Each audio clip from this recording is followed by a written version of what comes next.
My Facebook friends, আজকে একটা অন্যরকম ভিডিও তোমাদের কাছে নিয়ে চলে আসলাম। কালকে যেহেতু অ্যানিভার্সারি ছিল, তো ভাবলাম সন্ধ্যাটা কী করব। তো সবাই মিলে চলে গেলাম একটু ঘুরতে। কোথায় ঘুরতে আসলাম? PRM, মালদার সবাই চেনে, এখন খুব প্রচলিত হয়ে গেছে PRM। কে কে গেছো কমেন্ট করে অবশ্যই জানিও কিন্তু, আর যারা যাওনি তারা কিন্তু অবশ্যই চলে যাবে। খুব সুন্দর জায়গাটা, আর এত সুন্দর, এত দোকান, ঘুরতে ঘুরতে কখন যে 2-3 ঘন্টা পার হয়ে যাবে তোমরা নিজেরাই বুঝতে পারবে না। আমরা মানে এতবার গেছি, আর মনে হয় যে গেলেই মনে হয় কলকাতায় চলে এসেছি। আর প্রতিটা মল, প্রতিটা দোকান, মানে ঘুরতে এত ভালো লাগে আর কি বলবো। আর মলে ঘুরতে যাওয়া মানে কিছু না কিছু তো কিনতেই হবে, তার সাথে যদি বাচ্চা কাচ্চা সাথে যায় তাহলে তো কোনো কথাই নেই। ওখান থেকে বেশ কয়েকটা জিনিস কিনেছি, কিন্তু কিনবো কি, ভিডিও করতেই আর সময় পাই না, কে কী কিনবো পছন্দ করতে করতেই সময় একদম পার হয়ে যায়। তো দেখো এত বড় বড় দোকান, মানে আর এত সুন্দর, বেশ গেলেই মনে হচ্ছে মন একদম ছুঁয়ে যায়। তোমাদের কাছে দেখাচ্ছি, দেখো, দেখে নাও, অত কালেকশান, সুন্দর সুন্দর কালেকশান, দারুণ দারুণ কালেকশান। যেই কালেকশান মানে দেখলেই একদম মন একদম ছুঁয়ে যাচ্ছে, কোনটা ছেড়ে কোনটা নেওয়া হবে। তাও কিছু কিছু জিনিস তো নিতেই হবে, যেহেতু মলে চলে এসেছি, মলে ঘুরতে আসা মানে তো মার্কেটিং করতেই হবে, আর অ্যানিভার্সারি বলে কথা ছিল। তো ভাবলাম কিছু কিছু জিনিস পছন্দ করব, তো নেব। তো সেই উদ্দেশ্যেই আরও যাওয়া।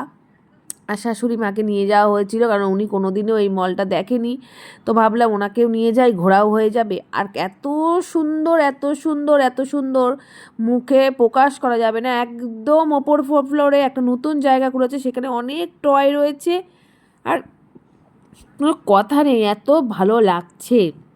আর ঘুরতে ঘুরতে যে কখন 3-4 ঘন্টা পার হয়ে গেল বুঝতেই পারলাম না। তারপরে ওখান থেকে বেরিয়ে চলে গেলাম, অনেকক্ষণ ঘোরাঘুরি করে চলে আসলাম একদম বাড়ির কাছে বাজার কলকাতায়। ওখানে অনেক জ্যাকেট দেখলাম, একটা জ্যাকেটও পেলাম না মানে কি, আমার সাইজেই হলো না। তারপরে বাড়ির কাছে এসে বাজার কলকাতা থেকে আমার মন পছন্দ একটা জ্যাকেট কিনলাম। তারপরে ওখান থেকে বেরিয়ে ভাবলাম রেস্টুরেন্টে খাবো। কারিমে চলে গেলাম রেস্টুরেন্টে খেতে।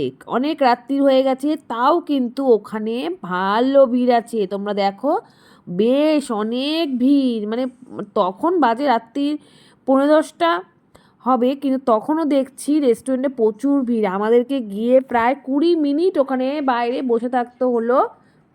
আর বুঝতেই পারলাম কেন ভিড় হলো। এখন যেহেতু বিয়ের সিজন চলছে, অনেকেরই অ্যানিভার্সারি আছে, বা অনেকে বার্থডের কোনো সেলিব্রেশন হচ্ছে, তার জন্য খুব ভিড়, মানে তখনও ভিড়।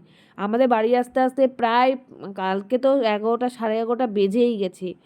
আর খাবারগুলো তোমাদেরকে দেখাচ্ছি, দেখো, একটা নিয়েছিলাম কাবাব, এত সুন্দর খেতে ছিল, মানে কোনো কথা হবে না। তারপরে ছিল নান, তারপরে ছিল মাটনের একটা ডিশ ছিল, আর হচ্ছে আমরা তো কোথাও গেলে বিরিয়ানি খাবোই, বিরিয়ানি খেলাম, তারপরে চলে আসলাম বাড়িতে।